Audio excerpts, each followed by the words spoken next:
Where are they now? Tune in to our Meet Our Alumni series featuring Al-Huda School students then and now. A young girl pressed her forehead against the glass of her mother's minivan, a worn notebook resting atop her lap. Tree. Namu, she scribbled.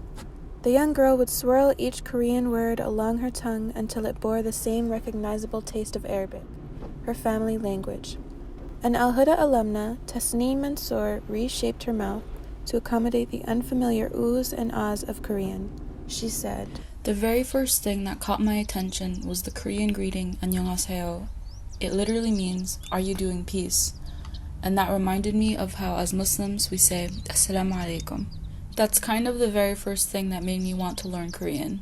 The lore of Korean dramas nestled Mansour within its embrace, teleporting her to the fantastical realms of history and tragedy, and nurturing a bubbling passion yet to reach fruition.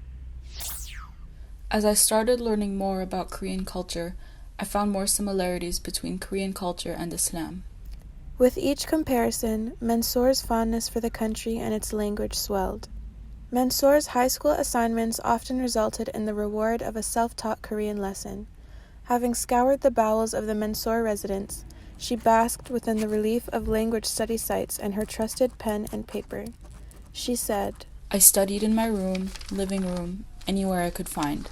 When I studied, I would practice grammar points, try making example sentences, use language learning apps like Memrise, and when I practiced, there would be random moments in the day where I would just write words in Korean off the top of my head." Her newfound language glimmered against her curriculum of Arabic, English, and government, and she yearned to incorporate her new passion into her looming college career. I would say that when I first decided to study Korean in college, I didn't have an exact plan as to what I would do with my degree, but I knew that I enjoyed learning it. I realized that I would need to have something in mind. At that point, the only thing I knew was that I enjoyed learning Korean and that I wanted to contribute something beneficial for the Muslims, be it in the immediate community or elsewhere.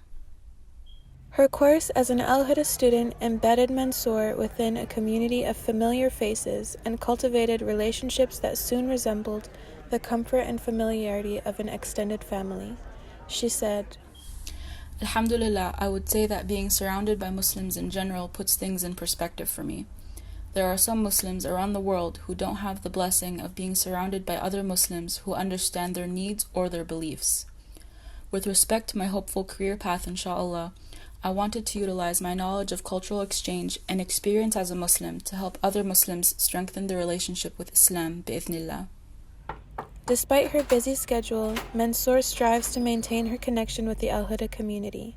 At the very least, I try my best to visit Al-Huda every few months to catch up with my past teachers. I'm also a part of the Alumni Association, and alhamdulillah, we've organized a few events for the alumni. A UMBC student, Mansour studies modern languages, linguistics, and intercultural communication, with a track in Korean language and culture and a minor in Arabic. Her enchantment with Korea and its parallels with Islam led her to write and defend a senior honors thesis about the mutual perceptions between Muslims and Koreans in Korea. Inshallah, I hope to one day go to South Korea to teach Arabic to the Muslim community there.